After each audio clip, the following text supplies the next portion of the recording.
नमस्कार दोस्तों, स्वागत है आप सभी का आपके अपने यूट्यूब चैनल जीके बाय विजय पर। इस वीडियो में हम देखेंगे कि ग्रुप डी या फिर ग्रुप सी में से पहले कौन सी भर्ती होगी पूरी। बिल्कुल अच्छे तरीके से आपको समझाने का प्रयास करेंगे। और आगे क्या 100 में से आएगा आपका ग्रुप डी का रिजल्ट या फिर 95 मार्क्स में से आएगा। जैसा बताया गया है कि जनवरी के महीने में आपका ग्रुप डी का रिजल्ट आएगा 95 मार्क्स में से। वो 95 मार्क्स में से आएगा या 100 नंबर में से आएगा या फिर आएगा ही नहीं जनवरी के महीने में, इसके बारे में हम डिस्कशन करेंगे। और कट ऑफ नहीं जाएगी कम। अगर ग्रुप सी की भर्ती ग्रुप डी के बाद हुई तो कट ऑफ सीधी सी बात है कम बिल्कुल नहीं जाएगी, कम नहीं जाएगी। तो जर्नल की क्या जर्नल की कट ऑफ 75 पार जाएगी, इसके बारे में हम इस वीडियो में डिस्कशन करेंगे। इससे पहले अगर जो आप चैनल पर पहली बार आए हैं, चैनल को सब्सक्राइब कर लेना और वीडियो के एंड तक बने रहना। देखिए, सबसे पहले बात करते हैं कि ग्रुप डी या फिर ग्रुप सी में से पहले कौन सी भर्ती पूरी होगी। देखिए, आप सभी को पता होगा कि कुछ दिन पहले भोपाल सिंह खत्री का एक बयान आया था कि हम मार्च से पहले ग्रुप सी, ग्रुप डी और टीजीटी की ये सभी भर्ती जितनी पेंडिंग पड़ी है, कोर्ट में फंसी पड़ी हैं, इनको कंप्लीट कर देंगे। ऐसा बयान आया था। और आप सभी को पता है कि मार्च में आपका आचार संहिता लग जाएगी, लगभग पहले हफ्ते में आचार संहिता लग जाएगी। तो उसके बाद भर्तियों का रिजल्ट निकालना असंभव है। तो इससे पहले मानकर चलिए इनके पास लगभग जनवरी और आपका फरवरी, ये 2 महीने बचते हैं। सिर्फ 2 महीने हैं इनके पास ये भर्तियाँ पूरी करने के। तो इसी के हिसाब से हम देखेंगे ग्रुप सी और ग्रुप डी की भर्ती पूरी होगी या नहीं होगी। देखिए, 19 दिसंबर कोर्ट केस की हेयरिंग के बाद Haryana staff selection commission group C के जितने भी 61 ग्रुप हैं लगभग आपके 56 और 57 को छोड़कर, 56 और 57 दो ग्रुपों को छोड़कर बाकी ग्रुपों के एग्ज़ाम कंटिन्यू लेता जा रहा है। जैसे कि आपका 30-31 दिसंबर को लिया गया था, 6-7 जनवरी को भी हो गया। अभी आगे नेक्स्ट एग्ज़ाम है। ठीक है, अब एग्ज़ाम लिए जा रहे हैं हरियाणा स्टाफ सिलेक्शन कमीशन के द्वारा। और कहा गया है कि फरवरी के लगभग 14 या फिर 15 फरवरी तक तो हम 61 ग्रुपों के एग्ज़ाम लेंगे। ऐसा भोपाल सिंह खत्री ने कहा था कि 14 फरवरी तक 61 ग्रुपों के एग्ज़ाम ले लिए जाएंगे। तो उसके बाद रिजल्ट काटने का इनके पास ज़्यादा टाइम नहीं बचता। कि आप सभी को पता है कैंसर की भी निकालनी होती है, फिर रिजल्ट, फिर फाइनल रिजल्ट डीपी भी करनी होती है। तो ज़्यादा टाइम नहीं लगता है इनके पास। तो इस हिसाब से तो मुश्किल लगता है कि 61 ग्रुपों का कंप्लीट निपटारा मार्च से पहले हो पाएगा। ठीक है, अब बात करते हैं दूसरे पहलू की। कि मान लीजिए अभी जितने लगभग 24 ग्रुप ऐसे हैं जिनमें 4 गुना कैंडिडेट भी नहीं है, जिनके एग्ज़ाम सबसे पहले लिए जा रहे हैं। ऐसे 24 ग्रुप है टोटल जिनमें 4 गुना भी कैंडिडेट नहीं है। तो बहुत सी महान हस्तियाँ ये दिमाग लगा रही हैं कि हो सकता है कि 24 ग्रुपों की ज्वाइनिंग दे दी जाए।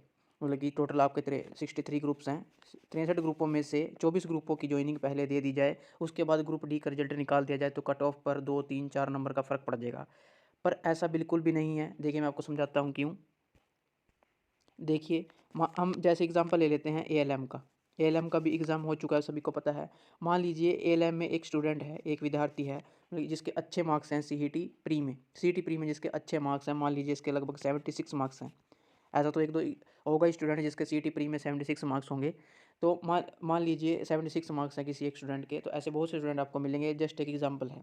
ठीक है, आप सभी को पता है कि सीईटी जो प्री का एग्ज़ाम हुआ था, उसके बेस पर अभी अभी कुछ 1-2 महीने पहले जितने भी सीईटी प्री में जितने भी क्वालिफाइड स्टूडेंट थे, उन सभी से मेंस के लिए मेंस के लिए आपकी पोस्ट प्रेफरेंस का पोर्टल ओपन हुआ था। और सभी से जितने भी सीईटी क्वालिफाइड कैंडिडेट थे 3 लाख समथिंग, तो उन सभी से मेंस एग्ज़ाम की post preference Haryana staff selection commission के द्वारा भरवाई गई थी। आप सभी को ध्यान होगा। तो मान लीजिए इस एएलएम वाले स्टूडेंट ने पोस्ट प्रेफरेंस में पहली जो पोस्ट प्रेफरेंस है वो आपकी दी ग्रुप नंबर 56 में पोस्ट थी कोई। मान लीजिए ग्राम सचिव की थी वो, ग्राम सचिव की। ठीक है, ग्राम सचिव की या पटवारी की, कैनल पटवारी की, इसने पहले नंबर पर पोस्ट प्रेफरेंस भर दी। या इससे भी अलग इसने मान लीजिए टैक्सेशन इंस्पेक्टर की भर दी। ठीक है, नंबर 1 पोस्ट इसने प्रेफरेंस दे दी। ठीक है, तो अभी अगर ग्रुप जैसे एएलएम का एग्ज़ाम हो गया और हरियाणा स्टाफ सिलेक्शन कमीशन इसका रिजल्ट निकाल देती है और इनको ज्वाइनिंग दे देती है इनको एएलएम वालों को पहले। और 56-57 का तो अभी कुछ हो ही नहीं सकता। वो तो कोर्ट में भी 22 अप्रैल उसकी दी गई है नेक्स्ट डेट। ठीक है, और इससे पहले अर्ली हियरिंग लगाकर भी उसका मुझे नहीं लगता कि इतनी जल्दी उसकी अर्ली हियरिंग लग पाएगी। क्योंकि अभी तो हरियाणा स्टाफ सिलेक्शन कमीशन सिर्फ और सिर्फ पेपर लेने में ही बिजी है, ना ही उसके पास इतना टाइम है। ठीक है, तो अगर उसको यहाँ पर एएलएम में ज्वाइनिंग दे दी तो उसका स्कोर कार्ड ही रद्द मतलब कि कैंसिल हो जाएगा। क्योंकि आप सीईटी के बेस पर सिर्फ एक नौकरी ले सकते हैं, ऐसा नोटिस में कहा गया था। तो ऐसे उसकी ओ मतलब कि जो उसने पोस्ट प्रेफरेंस डाली है उससे आपसे उसको पोस्ट नहीं मिलेगी, तो इसके ऊपर भी फिर फर्दर केस कुछ हो सकता है, या फिर इससे मतलब की बात नहीं बनेगी आपकी। ऐसा बिल्कुल नहीं हो सकता। मेरा ये सब कुछ समझाने का सीधा साफ सा मतलब एक यही था कि अगर जो बात करी जाए आपकी ग्रुप सी की, मतलब कि आपकी ग्रुप सी की अगर जब बात करूँ तो इसमें लगभग आपके 63 ग्रुप हैं, 63 63 ग्रुप्स हैं इसमें। अगर इनका रिजल्ट आएगा, ज्वाइनिंग होगी, बच्चों की ज्वाइनिंग होगी, तो 63 के 63 ग्रुपों का जो रिजल्ट होगा वो एक साथ आएगा।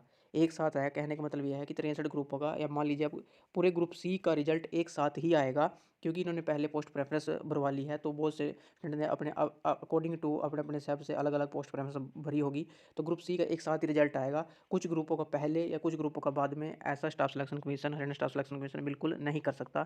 तो ये अपने दिमाग से निकाल देना बात कि ग्रुप सी की भर्ती ग्रुप डी से पहले होगी, क्योंकि ऐसा बिल्कुल बिल्कुल भी साफ साफ दिख रहा है भी ऐसा नहीं होगा। तो मैंने आपको बिल्कुल अच्छे तरीके से समझाने का प्रयास किया है कि दोनों में से कौन सी भर्ती पहले होती दिखाई दे रही है। तो यहाँ पर आप मान कर चलिए लगभग 99% में श्योर होगी ग्रुप डी की भर्ती जो बच्चों को ज्वाइनिंग पहले दी जाएगी, और ग्रुप सी की ये आपकी जहाँ तक मुझको लगता है, मुझको अनुमान लगता है, ये आपकी विधानसभा में जाकर कहीं सॉल्व होगा मुद्दा। ये आपका विधानसभा में जाएगा, विधानसभा के जो आपके इलेक्शन होंगे, तो विधानसभा के इलेक्शन में ग्रुप सी का मुद्दा जाकर कभी सॉल्व होगा। ठीक है, तो ये हो गया आपका डाउट क्लियर। तो आप सभी को पता है कि ग्रुप सी के जो टॉपर स्टूडेंट थे उन्होंने भी ग्रुप डी का एग्ज़ाम दिया था, तो कट ऑफ आपकी हाई ही रहेगी। कम जाने के बहुत ही माइनर चांसेस है कि कट ऑफ कम जाए। जब रिजल्ट आपका 95 मार्क्स में से आए, चाहे 100 नंबर में से आए, पर आपकी कट ऑफ हाई ही रहेगी। कितनी रहेगी, कैसे रहेगी, वो भी बताऊंगा इस वीडियो में, एंड तक बने रहना। वीडियो थोड़ी सी लंबी बनेगी क्योंकि आपको कली कली चीज़ अच्छे से एक्सप्लेन करनी है।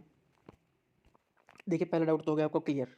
दूसरा डाउट बचता है कि आपका जो ग्रुप डी का रिजल्ट है जो अभी कहा गया है कि जनवरी में आ जाएगा, वो कैसा है। देखिए सबसे पहले साफ स्पष्ट बता देता हूँ कि आपका जो अभी आएगा लगभग 15 से 20 जनवरी के आसपास, 15 से 20 जनवरी 2024 के आसपास आपका ग्रुप डी का स्कोर कार्ड आएगा। मतलब कि जितने बच्चों ने एग्ज़ाम दिया था ग्रुप डी का, उन सभी का क्या आएगा सबसे पहले इस डेट के बीच में स्कोर कार्ड आएगा। क्या आएगा, स्कोर कार्ड। जैसा आपका सीईटी प्री में आया था ऐसा सेम है, as it is scorecard है, जिसमें आपको मेंशन हो गया कि आपके रिटन एग्ज़ाम में कितने नंबर हैं।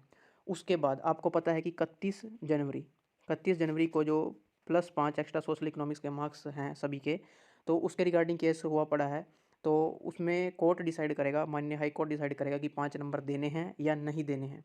ठीक है, अब जैसे कि बताया जा रहा है कि मान लीजिए आपका इससे पहले 31 जनवरी से पहले अगर 95 में से आपका रिजल्ट 95 मार्क्स में से जो आपका रिटन एग्ज़ाम था 95 नंबर का, उसमें से रिजल्ट निकाल दिया जाता है और फिर बच्चों की डीवी ले ली जाती है। जैसे मान लीजिए एग्जांपल लेकर चलते हैं, 95 मार्क्स में से जनरल कैटेगरी की, ये सिर्फ एग्जांपल है, जनरल कैटेगरी की कट ऑफ चलेगी मान लीजिए 70 नंबर पर कट ऑफ चलेगी। तो ऐसा कहा गया है कि इससे पहले मतलब कि इसमें से -5 मार्क्स करके 65 नंबर वालों को डीवी के लिए बुलाया जाएगा। ठीक है, एक पहलू तो ये है। एक पहलू तो ये कहा जा रहा है कि जैसे 70 पर कट ऑफ चलेगी, -5 नंबर करके 65 वालों की डीवी ले ली जाएगी। और दूसरा पहलू इसमें जोड़ा जा रहा है, दूसरा पहलू क्या, कि मान लीजिए 70 पर कट ऑफ चलेगी जनरल कैटेगरी की, 70 पर कट ऑफ चलेगी, तो 70 में आप +5 नंबर जोड़ दीजिए, ये हो गया 75। तो 75 से ऊपर ऊपर जितने भी कैंडिडेट हैं उन सभी की ज्वाइनिंग करवा दी जाएगी, सभी की ज्वाइनिंग करवा दी जाएगी। मतलब कि एक वेटिंग लिस्ट पहले लग जाएगी, मतलब कि बिना 5 नंबर के जो कट ऑफ को पार कर रहे होंगे स्टूडेंट बिना 5 नंबर के, उनकी ज्वाइनिंग पहले लग जाएगी और बाद में एक और लिस्ट आ जाएगी। अब आप एक दिमाग लगाइए, थोड़ा सोचिए, सोचने की बात है कि मान लीजिए अब आप सभी को पता है कि ग्रुप डी में सभी बच्चे अपनी पोस्ट प्रेफरेंस भी पढ़ेंगे, पोस्ट जो प्रेफरेंस होगी वो भरेंगे। ठीक है, और मान लीजिए अब जनरल की कट ऑफ जैसे 70 चलेगी और एक कैंडिडेट के हैं 72 नंबर जनरल कैटेगरी में, और उसको 5 नंबर भी मिल रहे हैं, 5 नंबर मिल गए, इसके हो गए 77 नंबर। ठीक है, 77 नंबर पर क्या उसको पोस्ट प्रेफरेंस भर पाएगा वो? बिल्कुल नहीं भर पाएगा। जैसे मान लीजिए अब उसने 72 के अकॉर्डिंग अपनी पोस्ट प्रेफरेंस भर दी अपनी, मान लीजिए बेलदार की पोस्ट भरती उसने 72 नंबर के अकॉर्डिंग, पर 77 पर मान लीजिए वो एलिजिबल है किसके, लैब अटेंडेंट के लिए फर्स्ट प्रेफरेंस पर। ठीक है, मतलब कि उसकी जो चॉइस थी पहली प्रेफरेंस देना चाहता था लैब अटेंडेंट को, पर 72 नंबर के कारण क्योंकि 5 नंबर नहीं मिले तो उसको भरनी पड़ेगी बेलदार, और बेलदार उसको मिल गई। तो दोबारा से जब मान लीजिए कोर्ट का 31 दिसंबर को डिसीजन आ गया कि 5 नंबर दे दीजिए जितने भी वैलिड स्टूडेंट हैं जो एलिजिबल हैं, तो 5 नंबर मिल गए, 70 नंबर बन गए, फिर ये लैब अटेंडेंट के लिए चला जाएगा अपनी पोस्ट के लिए। तो ऐसे चेंज ही करते रह जाएंगे फिर तो पोस्टेज, फिर तो ये भर्ती भी लगभग मान लीजिए पेंडिंग में ही रह जाएगी, भर्ती ऐसे पूरी नहीं होगी। तो ऐसे पोस्ट प्रेफरेंस स्टूडेंट्स की फिलअप नहीं हो पाएंगी। मतलब कि जो मैं चीज़ आपको समझाना चाहता हूँ वो समझने की कोशिश कीजिए आप। ठीक है, तो मेरे अकॉर्डिंग क्या होगा मैं आपको बता देता हूँ अब। आशा करता हूँ आपको ये चीज़ समझ आ गई हो कि मैं आपको क्या समझाने की कोशिश कर रहा हूँ। ठीक है, जो नहीं समझ आई तो एक बार वीडियो को दोबारा से देख लेना भाई, समझ लेना अच्छे से। ठीक है, मेरे अकॉर्डिंग 15 से 20 जनवरी के आसपास तो आपका आएगा स्कोर कार्ड, सिर्फ स्कोर कार्ड आएगा स्टूडेंट्स का, मतलब कि 95 नंबर में से आपके रिटन एग्जाम में कितने नंबर हैं। उसके बाद उसके बाद क्या होगा, जितने भी 8 लाख के आसपास बच्चों ने अपना एग्ज़ाम दिया था ग्रुप डी का, तो सभी जितने भी स्टूडेंट ने टोटल 8 लाख से अपनी पोस्ट प्रेफरेंस भरवा ली जाएंगी। समझ रहे आप मैं क्या कहना चाहता हूँ, मतलब कि स्कोर कार्ड आ जाएगा आपका। उसके बाद जितने भी मतलब कि जितने भी टोटल स्टूडेंट हैं जिन्होंने ग्रुप डी का एग्ज़ाम दिया था, उन सभी से पोस्ट प्रेफरेंस भरवा ली जाएगी, सभी से भरवा ली जाएगी पोस्ट प्रेफरेंस। तो ये सारा प्रोसेस होने तक आ जाएगी आपकी 31 जनवरी। जब 31 जनवरी आएगी तो 31 जनवरी को अगर कोर्ट कहता है कि 5 नंबर दिए जाएँ तो आपको मिल जाएंगे। अगर जो मना कर देता है कोर्ट तो आपको 5+5 सोशल इकोनॉमिक्स के मार्क्स नहीं मिलेंगे। तो उसके अकॉर्डिंग आपकी फिर 95 में से भी आ सकता है रिजल्ट। अगर जो 5 नंबर घटा दिए, फाइनल आएगा फिर सीधा आपका फाइनल रिजल्ट, फाइनल आएगा क्योंकि पोस्ट प्रेफरेंस भी होगी। फाइनल रिजल्ट आएगा और उसके बाद अगर जो 5 देती है फिर 100 में से आपका ये फाइनल रिजल्ट आएगा। उसके बाद आपकी डीवी हो जाएगी या फिर इससे पहले डीवी ले लेंगे वो इनके ऊपर है। बाकी ये रहेगा प्रोसेस, आपको मैंने बता दिया, बिल्कुल यही प्रोसेस रहेगा, चाहे आप देख लेना। ठीक है, और किसी कोई डाउट बचता है कमेंट बॉक्स में कमेंट कर देना। अब चलते हैं कट ऑफ के बारे में। अब पता है ग्रुप सी की भर्ती तो मुश्किल है बिल्कुल ही, ग्रुप डी की पहले होगी। ठीक है, और तो इससे कट ऑफ लाजमी बढ़ेगी ही, कम तो मुश्किलें दिख रही है। आपका क्या मानना है इस बारे में, आप भी कमेंट बॉक्स में कमेंट करके ज़रूर बताना। ठीक है, अब देखते हैं, देखिए कट ऑफ नहीं जाएगी कम, जर्नल 75+। मैं आपको ऑल एक व्यूज़ दे देता हूँ या आपको बता ही देता हूँ complete cut off category wise क्या रहेगी। देखिए पहले बात करते हैं 100 नंबर में से। अगर आपका रिजल्ट आया 100 नंबर में से तो 31 जनवरी को आपको +5 सोशल इकोनॉमिक्स के मार्क्स देने की परमिशन हाई कोर्ट कर देता है तब। तो जनरल कैटेगरी में जिस भी स्टूडेंट के 100 नंबर में से सोशल इकोनॉमिक्स के +5 सोशल इकोनॉमिक्स के ऐड कर ठीक है, टोटल 100 में से तो 74 नंबर से 76 मार्क्स जिस भी स्टूडेंट के बन रहे हैं 100 नंबर में से, जनरल कैटेगरी में 74 नंबर से 76 नंबर जिसके भी बन रहे हैं उसका फाइनल सिलेक्शन हो जाएगा, बिल्कुल फाइनल सिलेक्शन होगा। 14,000 जो आपकी पोस्ट हैं उनमें आपका नाम आएगा, अगर जो आपके इतने नंबर बनते हैं तो। ठीक है, ये आप 76 से प्लस तो बिल्कुल भी नहीं जाएगी, 76 से नीचे नीचे ही मान कर चलें आप, और 74 से भी आप लगभग मान सकते हैं इसको 71 के आसपास भी जा सकते हैं आपके, 71, 72 और 73 इतने नंबर पर भी आपकी कट ऑफ जा सकती है। और कंडीशनिंग के अकॉर्डिंग होगा, देखते हैं बाकी फ्यूचर में क्या रहेगा। तो बाकी आप 74 से 76 मार्क्स मान कर चलिए। बात करते हैं EWS कैटेगरी में। तो EWS कैटेगरी में 71 मार्क्स से लेकर 74 मार्क्स तक आपका सिलेक्शन हो जाएगा। BCP कैटेगरी की भी लगभग 71 से 74 मार्क्स के बीच में कट ऑफ देखने को मिलेगी। ये लगभग तीनों कैटेगरी की सेम से ही कट ऑफ रहती है। BCA कैटेगरी की बात करी जाए तो 69 नंबर से लेकर लगभग 71 मार्क्स के बीच में आपकी कट ऑफ देखने को मिलेगी BCA कैटेगरी की। SC की बात की जाए तो SC कैटेगरी में जिस भी स्टूडेंट के 67 से 69 नंबर के बीच में नंबर आपके बन रहे हैं, मार्क्स के बीच में बन रहे हैं अपने 67 69, तो आपका फाइनल सिलेक्शन हो जाएगा ग्रुप डी में। ठीक है, चाहे ग्रुप सी की पहले हो ग्रुप डी की पहले हो, उससे कोई चीज़ मैटर नहीं करती, बस आपके इतने नंबर बढ़ने चाहिए, आप बिल्कुल सेफ़ हैं। इससे प्लस हैं तो अच्छी बात है, कमेंट बॉक्स में कमेंट मत करना, इस क्राइटेरिया में आप हैं तो आपके सिलेक्शन हो जाएगा।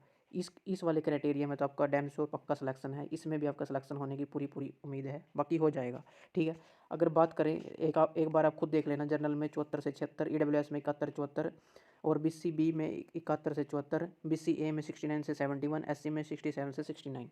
बात करते हैं अगर 95 में से मान लीजिए 31 अक्टूबर को कोर्ट ने कहा कि 5 नंबर नहीं देने हैं, तो इसमें से हर कैटेगरी में आप लगभग 2 नंबर कम कर लीजिए, 2 नंबर आप ऑटोमेटिक कम कर लेना हर कैटेगरी में, जितनी मैंने कट ऑफ इधर लिखी है इसमें से 2 नंबर कम कर लेना, आपका सिलेक्शन हो जाएगा। जैसे मैं सीधी सी बात करता हूँ यहाँ पर जनरल कैटेगरी की, तो जनरल कैटेगरी में 2 नंबर कम करेंगे तो लगभग 72 नंबर के आसपास आपका सिलेक्शन फाइनल ग्रुप डी में हो जाएगा, 72 नंबर के आसपास 2 नंबर कम करके। ठीक है, तो ये थी आपकी कट ऑफ, कितनी रहेगी, 75 पार भी जा सकती है, तो ये थी आपकी कट ऑफ। और सारे पॉइंट 1 बाय 1 हमने डिस्कशन कर लिए। आशा करता हूँ वीडियो आपको अच्छी लगी होगी, वीडियो अच्छी लगी होगी तो वीडियो को लाइक कर देना और ज़्यादा ज़्यादा इस वीडियो को शेयर कर देना और चैनल को सब्सक्राइब कर देना। अपना टेलीग्राम चैनल है GK बाय विजय, इसको भी ज्वाइन कर देना और यूट्यूब चैनल GK बाय विजय को सब्सक्राइब कर देना। ठीक है, और किसी का इन पॉइंट से अलग कोई डाउट बचता है कमेंट बॉक्स में कमेंट कर देना, आपका रिप्लाई किया जाएगा। मिलते हैं नेक्स्ट वीडियो में, तब तक के लिए जय हिंद जय भारत।